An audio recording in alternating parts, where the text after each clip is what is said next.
Feliz Ano Novo, amigos alternativos! O primeiro vídeo desse ano já é muito especial, afinal, vamos falar dos times que saíram da última divisão brasileira, os 4 times que conseguiram acesso para a Série C 2021. Então, parabéns para Altos, Floresta, Mirassol e Novo Horizontino, que tiveram realmente grandes campanhas, mereceram e têm histórias bem curiosas, grandes personagens que eu vou destacar aqui depois da vinheta.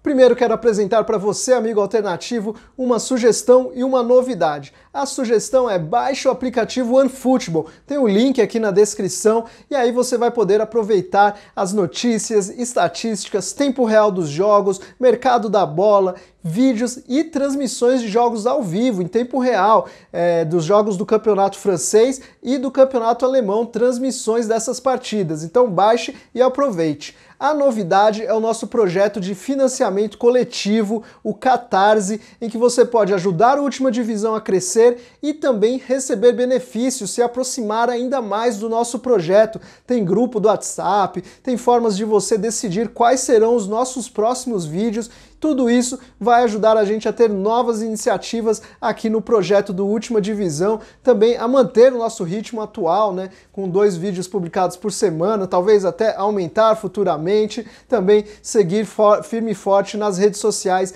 e no nosso site. Então contribua com a Última Divisão da maneira que você puder.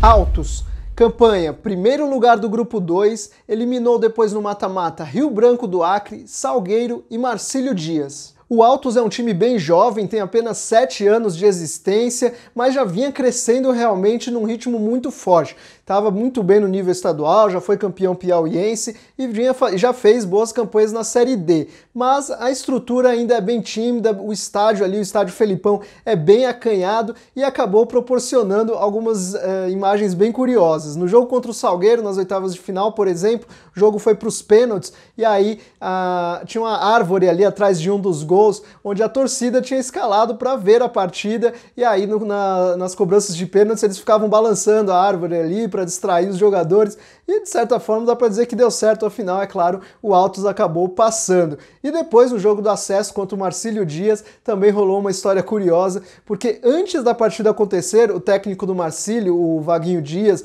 técnico que inclusive foi campeão da Série D ano passado pelo Brusque, ele reclamou do estádio, reclamou do campo, reclamou do calor do Piauí, inclusive, né? O calor do Piauí é muito forte, eu tenho ascendência piauiense, sei como é o calor, já fui para lá, né? E aí ele reclamou e estava fazendo muito calor a ponto dele não querer ir para o vestiário durante o intervalo do jogo. Ele manteve os jogadores ali em campo, dando as orientações realmente para não desgastar ainda mais. Mas não deu certo, no segundo tempo o Altos desandou a fazer gols e acabou garantindo a vitória e o acesso contra o Marcílio Dias. Talvez na Série C o Altos tenha que jogar no Albertão, que é em Teresina, e aí de repente pode criar uma dificuldade por causa de viagens, logo nos jogos em casa, mas não é hora de pensar nisso, né? É hora de comemorar esse acesso histórico, afinal o Piauí está de volta para a Série C. E quero destacar 2 personagens desse Altos. Um é o técnico Fernando Tonê, técnico aí que eu acho até subestimado, porque ele realmente já fez bons trabalhos, inclusive no Altos, já tinha feito bons trabalhos no Altos, e se destacou muito realmente nessa campanha, porque montou um time ofensivo, time que agredia muito, fazia uma marcação avançada e subia para o ataque com muitos jogadores, de maneira organizada, então, e não era um elenco assim, né, não é um elenco realmente cheio de grandes jogadores, ele fez esse elenco jogar bem, fazer uma grande campanha, uma das melhores campanhas realmente da Série D e conseguir esse acesso histórico. E tem uma curiosidade, na época de Natal, ele teve um problema com o filho dele que mora no Paraná, perto de Curitiba, fugiu de casa na véspera de Natal e sumiu, foi encontrado depois no Amazonas, no estado do Amazonas. Essa história não ficou bem esclarecida, mas foi muito preocupante na época e pelo menos ele foi encontrado e imagino que esteja bem. Outro personagem importante do Altos foi o Betinho, aquele Betinho ex-Palmeiras que decidiu uma Copa do Brasil lá atrás para o Palmeiras e depois teve uma carreira aí até de sumiço, né? Ele chegou a jogar no futebol amador por um período quando ficou sem clube, teve uma passagem até boa pelo Paysandu, mas enfim, ele não estava tão bem, está com 33 anos, mas foi jogar para o Altos e realmente foi muito bem, fez 9 gols nessa campanha do Altos, fez 2 gols no jogo do acesso contra o Marcílio Dias, fez gol de cavadinha durante a campanha, então se destacou bastante o Betinho de volta realmente ao futebol nacional.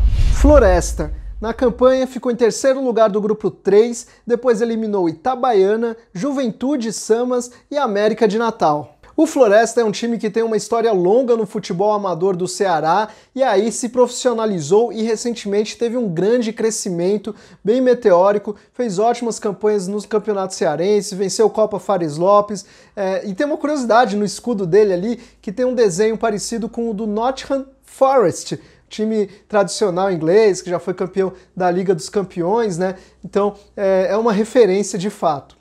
Na Série D, o Floresta já tinha ido muito bem em 2019, chegou nas quartas de final e acabou perdendo a vaga na Série C no jogo do acesso. Aí em 2020, no começo do ano, o time foi muito mal e acabou caindo. O regulamento do Campeonato Cearense ele é um pouco cruel, você tem poucos jogos numa primeira fase que já podem te rebaixar e o Floresta acabou caindo para a segunda divisão do Ceará. E mesmo com esse rebaixamento, o time conseguiu se reconstruir para fazer bonito na Série D e conseguir esse acesso, com um detalhe bem interessante ali no jogo decisivo, porque rolou um sorteio para definir quem o América de Natal ia enfrentar e a Aparecidense iam enfrentar por causa dos times terem empatados em vários critérios de desempate, né? E aí o Floresta acabou sendo sorteado para o América de Natal. Antes tinha existido uma hipótese do América de Natal enfrentar o Mirassol, e aí quando saiu o Floresta, muitos torcedores do América de Natal comemoraram, achando que era mais fácil e que o time conseguiria o acesso. Deu tudo errado para o América de Natal, que vai disputar pela 5ª vez, né? Um time mega tradicional vai disputar pela 5ª vez a Série D, né? Mais uma vez um time ali que fracassou, pipocou, dá para dizer, acho que com todas as palavras, sendo realmente bem claro, né? Pipocou, o time sentiu a pressão no jogo do acesso, sem tirar, é claro, o mérito do Floresta, um time mega organizado, muito bem treinado realmente pelo Leston Júnior, que conseguiu então garantir esse acesso. E também quero destacar 2 personagens do Floresta, um deles é o atacante centroavante Flávio Torres, que descobriu antes do primeiro jogo contra o América de Natal, minutos antes do primeiro jogo contra o América de Natal, ele descobriu que ia ser pai.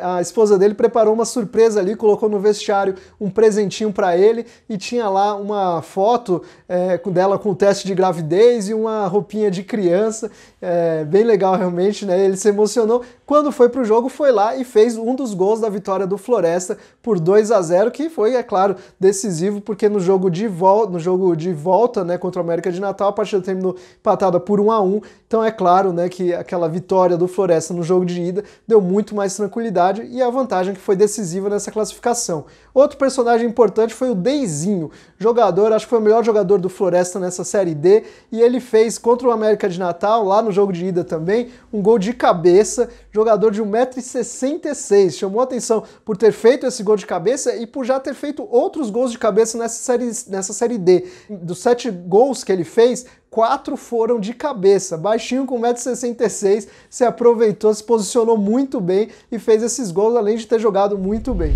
Mirassol, na campanha foi segundo lugar do grupo 7 e depois no mata-mata eliminou Caxias, Brasiliense e Aparecidense.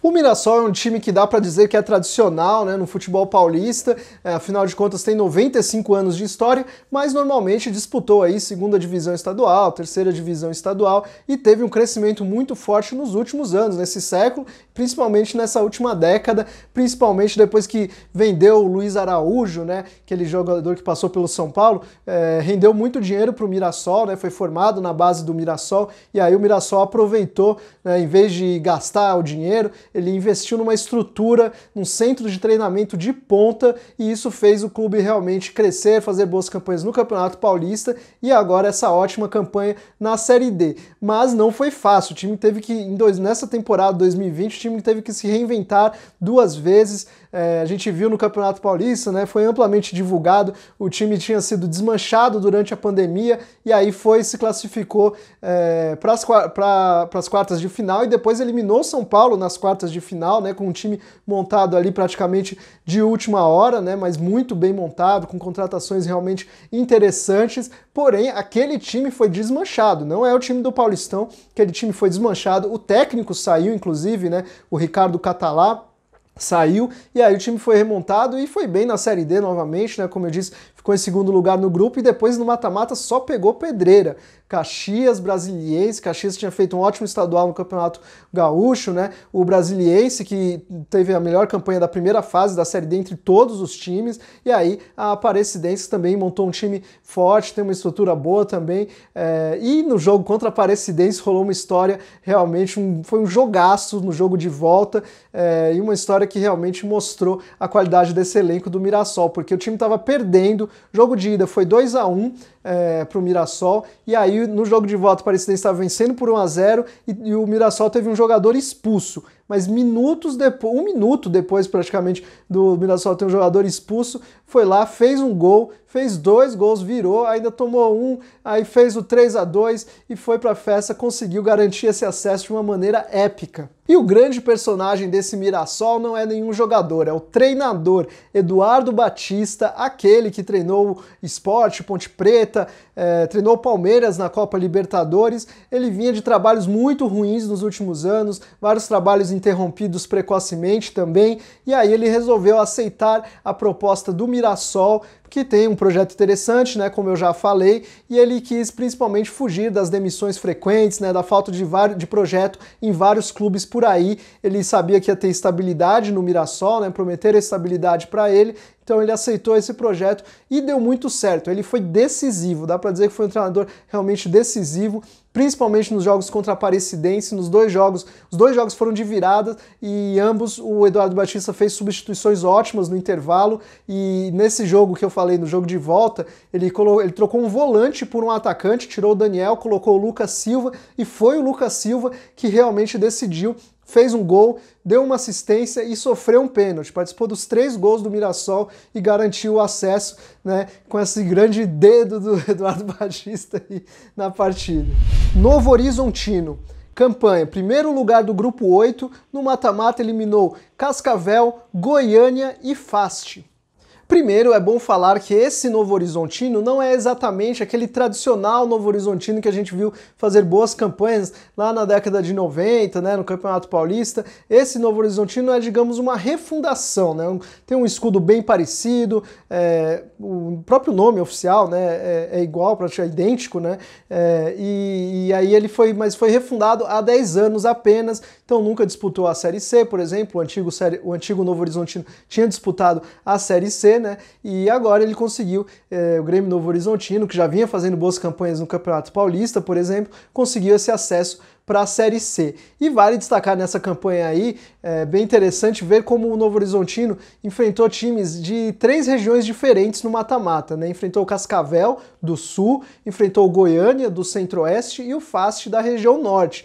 É o único que conseguiu realmente fazer isso, passar por times de regiões tão diferentes, e ainda vai enfrentar um nordestino na semifinal, né? Porque vai enfrentar o Floresta na semifinal da Série D. Então, realmente uma campanha bem nacional e um time mostrando ser muito superior. Fez uma campanha realmente brilhante e ainda propicia aí uma coisa curiosa, junto com o Mirassol, que pode fazer uma Série C 2021 ser bem paulista. Porque a gente está com o Mirassol e o Novo Horizontino que já subiram, tem o Oeste que está praticamente rebaixado na Série B, e ainda tem o risco de rebaixamento muito forte do Botafogo de Ribeirão Preto e a possibilidade do Ituano ficar na Série C. A gente pode ter 5 paulistas na Série C 2021. E os personagens que eu quero destacar do Novo Horizontino são caras bem conhecidos que fizeram a defesa do time ser impressionante. Tomou apenas 9 gols em 20 jogos. Difícil ver por aí uma média dessas, hein? 9 gols em 20 jogos. São jogadores veteranos e bem conhecidos, os principais responsáveis, né? Claro que todo o time ali é importante, né? Mas os 2 zagueiros e o goleiro são conhecidos. Um dos zagueiros é o Edson Silva, ex-São Paulo. O outro é o Bruno Aguiar, ex-Santos. E o goleiro titular que jogou mais, né, é o Giovani, ex-Atlético Mineiro. Então esses foram os principais aí. E no ataque tem um jogador conhecido também, o principal jogador do ataque, Guilherme Queiroz, jogador revelado na Portuguesa, que disputou depois Série A pelo Figueirense também, já rodou por vários outros clubes, foi muito bem nessa Série D. E agora, amigo alternativo, a Série D continua. Quem vai ser o campeão da Série D? Deixa aí seu palpite nos comentários. E quero deixar também uma sugestão, acesse o nosso site ultimadivisão.com.br e veja especiais sobre esses 4 times. Fiz lá textos sobre exatamente esses times, apresentando mais informações além dessas que eu citei aqui. Então tá tudo aí na descrição para você acessar e conhecer mais sobre como esses times chegaram na Série C 2021. Fora isso, deixo realmente aí a sugestão para você se inscrever no nosso canal, ativar as notificações, deixar o seu like e compartilhar esse vídeo aí com todo mundo, mostrando essas histórias curiosas e divertidas e os grandes personagens da Série D de 2021. Siga também a gente nas redes sociais, porque é claro, vamos continuar falando de Série D. Até a próxima!